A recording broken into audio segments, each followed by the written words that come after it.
자율부입니다. 내일 윤 탄핵심판 변론 종결, 이재명 선거법 2심은 26일 마무리.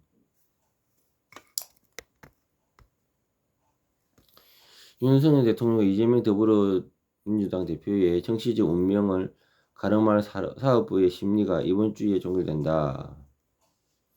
윤 대통령 탄핵 사건의 최종 변론이 25일 현포재판소에서 열리는 데 이어 다음 날 서울중앙지법에서 이 대표의 선거법 위반 사건 2심 결심 공판이 진행되는 것이다.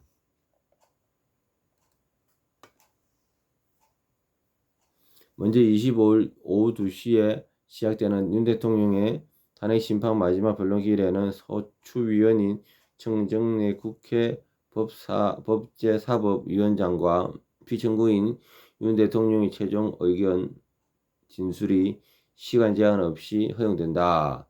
변론이 오후에 시작되는 점을 고려할 때에 진술이 무한정 길어지지 않을 것으로 보인다. 윤 대통령은 직접 최종 진술에 나설 가능성이 높은 것으로 알려졌다. 윤 대통령 측 대리인단은 지난 주말 내내 서울구치소에서 윤 대통령을 접견했으며 윤 대통령 6필로 진술문을 작성한 것으로 전해졌다. 그에 앞서 양측의 종합변론이 2시간씩 진행된다. 국회 측은 이번 탄핵 심판의 결과의 중요성을 강조하여 윤 대통령의 헌법과 법률 위반이 중대하다는 점을 부각시킬 것으로 보인다. 반면 윤 대통령 측은 비상계엄 당시 국가 비상사태에 준했음을 내세우며 계엄의 정당성을 주장할 것으로 예상된다. 변론이 종결되면 현재는 재판관의 평의를 통해 탄핵 여부에 대한 의견을 모으고 평결을 통해 결론을 도출한 뒤 결정문 작성에 들어가게 된다.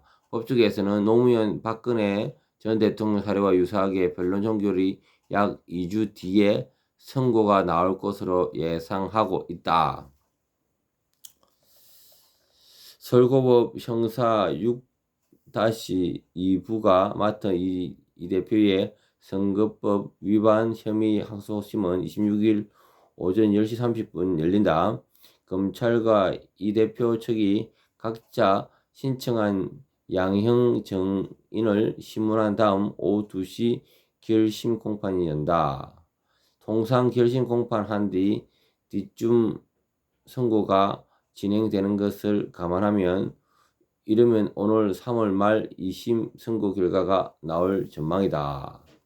1심에서 의원직 상실형에 해당하는 징역 1년에 집행유예 2년을 선고받은 이 대표가 2심에 이어 대법원에도 확정될 경우 향후 10년간 피선거권을 상실해 차기 대선에 출마할 수 없게 된다.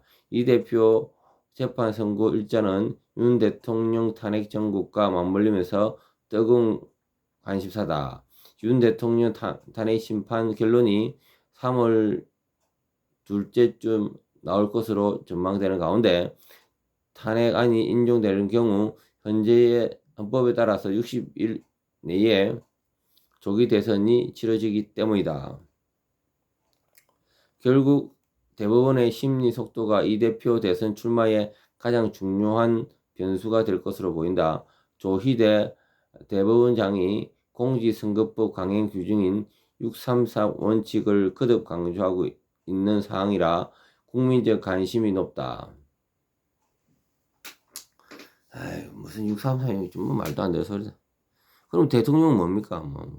하루아침에 방망이 내리 때리고 섭섭합니다. 어쨌든 윤 대통령이 이번에 기각되기를 간구합니다. 예, 김덕수입니다.